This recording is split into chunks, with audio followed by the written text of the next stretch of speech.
জুলাই মাস উপলক্ষে আমরা প্রত্যেকটা উপজেলা, গুরুত্বপূর্ণ উপজেলা ভিত্তিক পদযাত্রা, পথসভা আপনাদের সাথে আমরা যোগাযোগের জন্য এসেছি।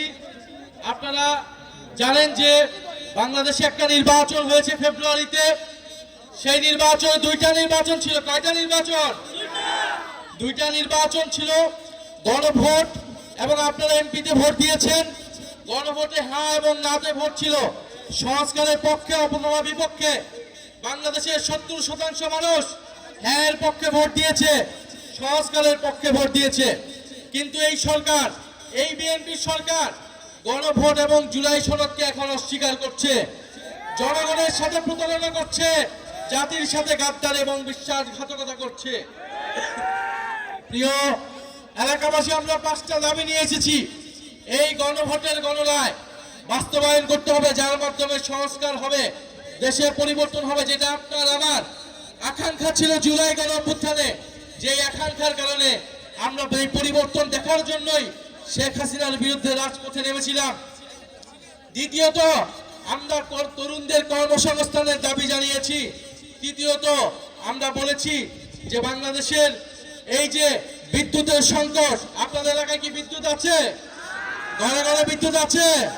লোডশেডিং হয়, দৈনিক 7 থেকে 8 ঘন্টা করে লোডশেডিং হয়।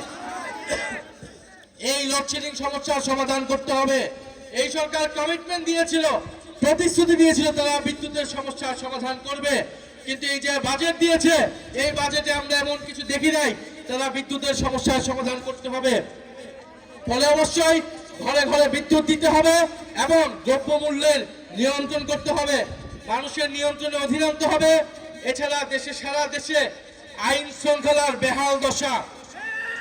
আপনারা জানেন যে কয়েকদিন আগে সংসদে স্বরাষ্ট্রমন্ত্রীকে তার নিজের দলের এমপি বলেছিলেন মাদক কারবারির সূতিকাগার হচ্ছে সেই কক্সবাজার থেকে।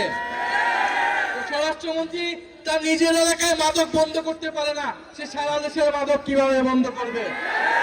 সে সারা দেশের আইন শৃঙ্খলা কিভাবে ঠিক করবে? ফলে এই যে কালীগঞ্জে মাদক কারবারি আছে কি নাই? আছে। প্রত্যেকটা জেলা উপজেলায় মাদক কারবারি দিয়ে ভরপুর হয়েছে। ফলে স্বরাষ্ট্রমন্ত্রীকে বলবো কক্সবাজারে মাদক বন্ধ করুন এবং সারা বাংলাদেশের সকল জায়গায় মাদক কারবারি বন্ধ করুন এবং দেশের আইন শৃঙ্খলা নিশ্চিত করুন। এবং প্রিয় কালীগঞ্জবাসী, আমাদের ভাই শরীফ ওসমান হাদি জীবন দিয়েছিল আজাদির জন্য, স্বাধীন সার্বভৌম বাংলাদেশের জন্য। কিন্তু আমরা দেখছি সীমান্তে সাধারণ বাংলাদেশিদেরকে হত্যা করছে বিএসএফ খনি বাহিনী। আমরা দেখছি সীমান্তে পুশিং হচ্ছে এবং এই সরকার যে নিজেদেরকে জাতীয়তাবাদী সরকার বলে, জাতীয়তাবাদের নামে ব্যবসা করে, সে সীমান্ত হত্যা বন্ধ করতে পারছে না, সে পুশিং বন্ধ করতে পারছে না। ফলে আমরা বলবো সীমান্ত হত্যা বন্ধ করুন, জাতীয়তাবাদের নামে ব্যবসা বন্ধ করুন এবং বাংলাদেশের সীমান্তকে সুরক্ষা দিন। প্রিয় কালীগঞ্জবাসী, জুলাই গণঅভ্যুত্থান হয়েছিল আপনার আমার অংশগ্রহণের ফলে।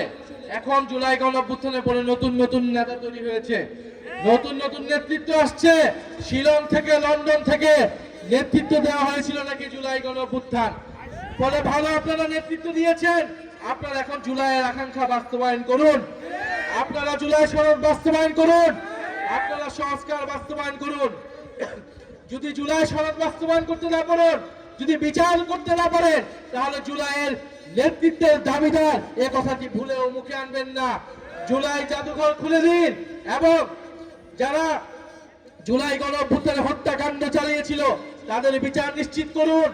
আপনারা যে বিভিন্ন জেলায় উপজেলায় মামলা বাণিজ্য করেছেন, নিরীহ মানুষের নামে মামলা দিয়ে আপনারা দুর্নীতি এবং লুটপাট করেছেন, সেই হয়রানি থেকে মানুষকে মুক্ত দিয়ে যারা প্রকৃত অপরাধী তাদেরকে গ্রেফতার করে বিচারের আওতায় আনুন এবং কালীগঞ্জের এলাকার মানুষের যে সাধারণ মানুষের যে সমস্যা আছে সেই সমস্যা নিরসন করুন। আপনাদের এই এলাকারই সন্তান MM সোহেব আমাদের জাতীয় নাগরিক পার্টির অন্যতম কেন্দ্রীয় নেতা এবং দীর্ঘ সময় ধরে ছাত্র আন্দোলন করেছেন। ইনি কালীগঞ্জ মানুষের সমস্যার সমাধানের জন্য এই এলাকা থেকে আপনাদের জনপ্রতিনিধি হতে চায়। আপনারা তাকে সহায়তা করুন। ইনশাআল্লাহ আমরা কালীগঞ্জবাসীকে একটা সুন্দর কালীগঞ্জ, আমরা বৈষম্যহীন কালীগঞ্জ উপহার দেব। ইনকিলাব জিন্দাবাদ।